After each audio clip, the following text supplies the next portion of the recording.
والدعوة إلى صديقي وزميلي ورفيقي في الدرب فضيلة الشيخ عبد الكريم ولي الندوي حفظه الله تعالى شيخ الحديث بالجامعة الإسلامية العربية جودبور، فليتفضل ويلقي كلماته الطيبة المعسولة باللغة العربية.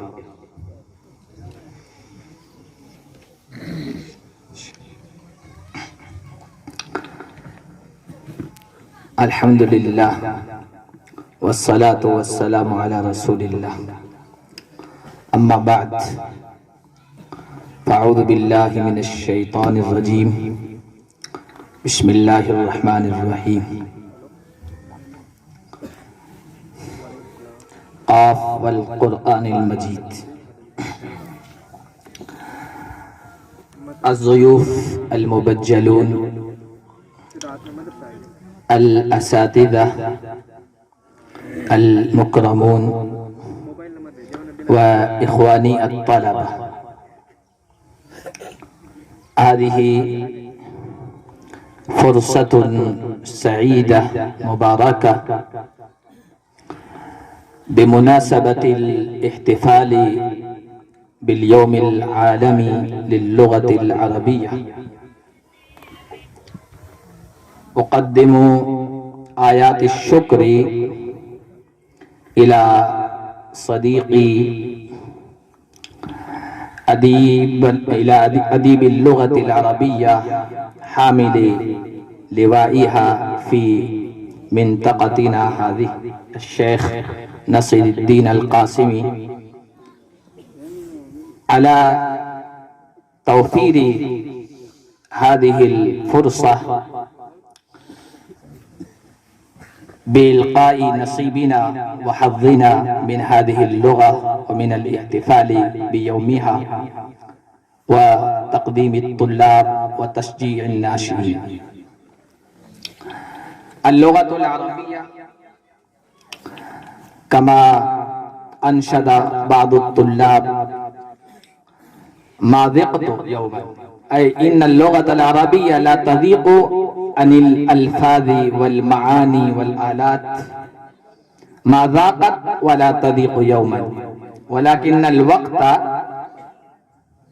يضيق الآن، فأنا أسعى جاهدا أن أوجز كلماتي وأوجهها إلى الطلاب. وأنا دائما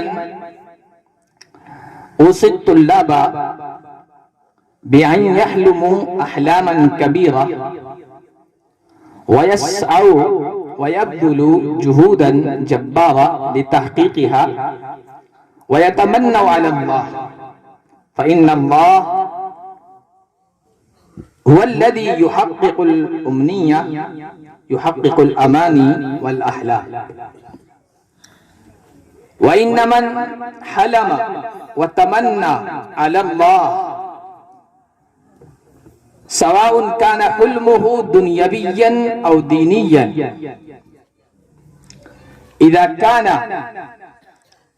يسعى جاهدا لتحقيقه فإن الله لا يخيب مسعاه، إن الله لا يخيب ظنه. وأنا أروي لطلابي قصة عجيبة مؤثرة لتحقيق الأماني، وأرويها للطلاب اليوم. كانت هناك في زمن الصحابة والتابعين 4 نفر جاءوا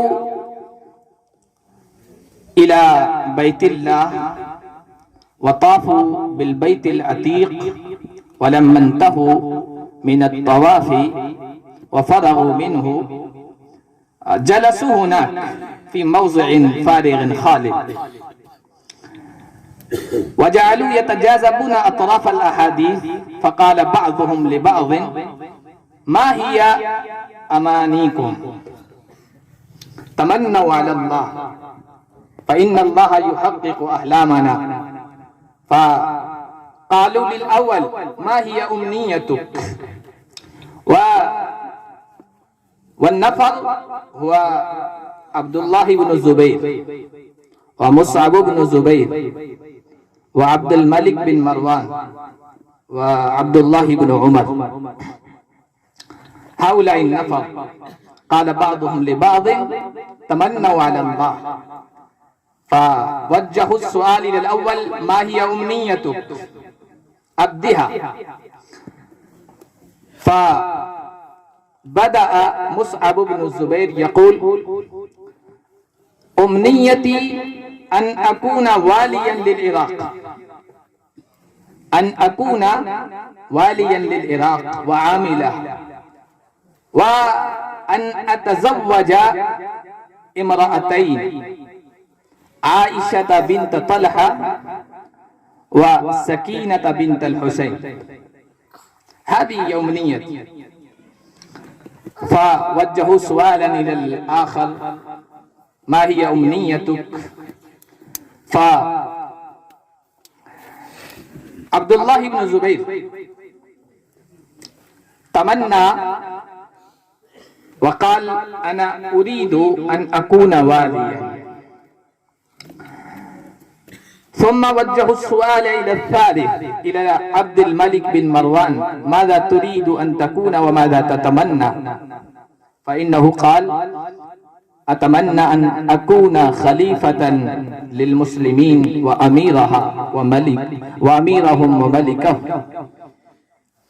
ثم وجهوا السؤال إلى صديقهم الرابع، إلى عبد الله بن عمر، إلى عروة بن الزبير، عروة بن الزبير ومصعب بن الزبير وعبد الله بن عمر وعبد الملك بن مروان. فقال عروة بن الزبير، لا عبد الله بن الزبير: أريد أن أكون فقيها، أريد أن أكون فقيها ماهرا لعلوم اللغة العربية وللقرآن والسنة، فإن الله يقول: من يرد الله به خيرا يفقه في الدين، وإنما أريد هذا الخير.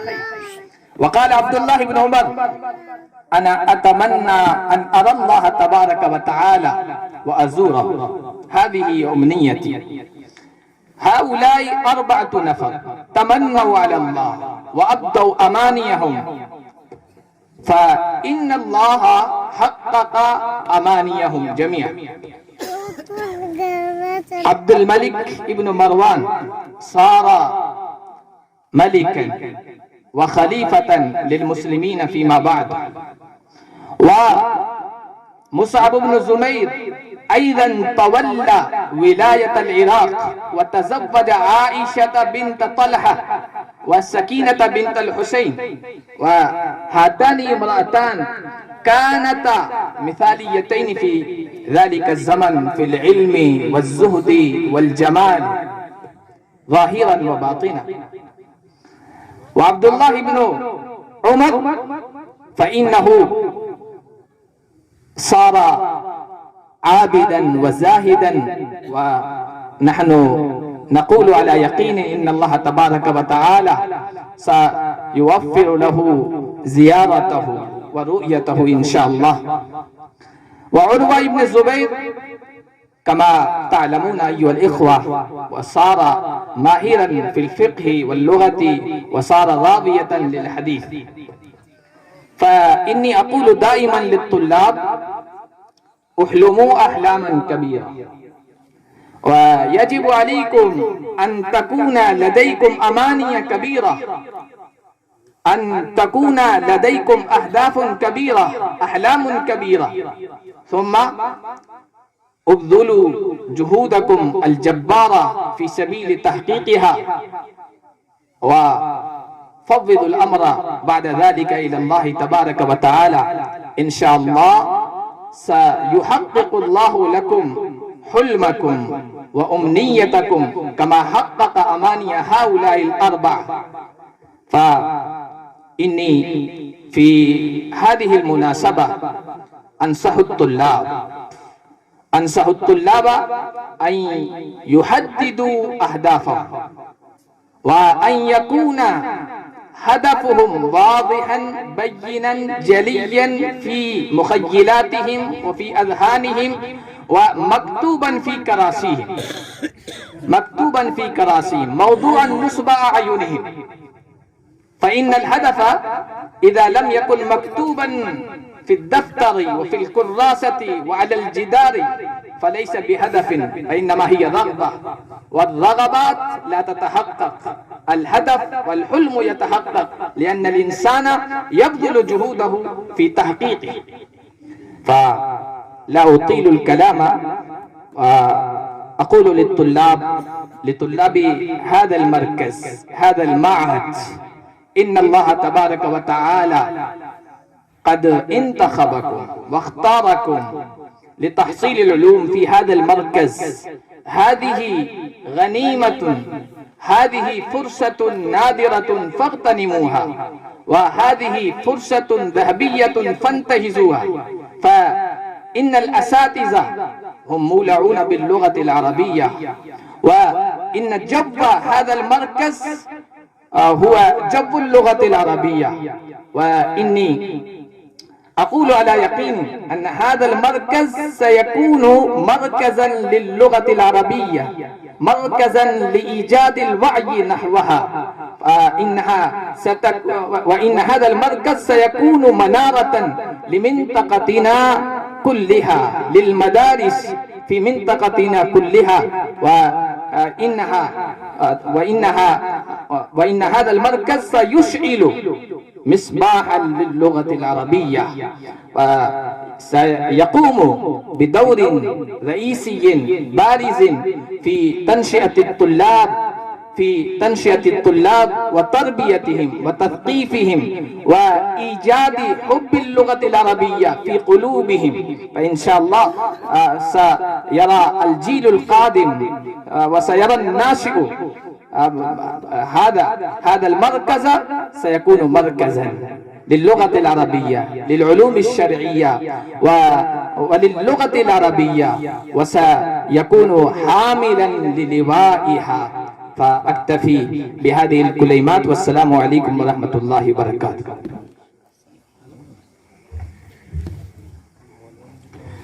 شكرا جزاك الله خيرا. قدم الشيخ الأخ الكريم كلمات صادقة نابعة من قلب للطلاب خاصة، فليغتنموها وليحددوا أهدافهم وليحلموا أحلامهم.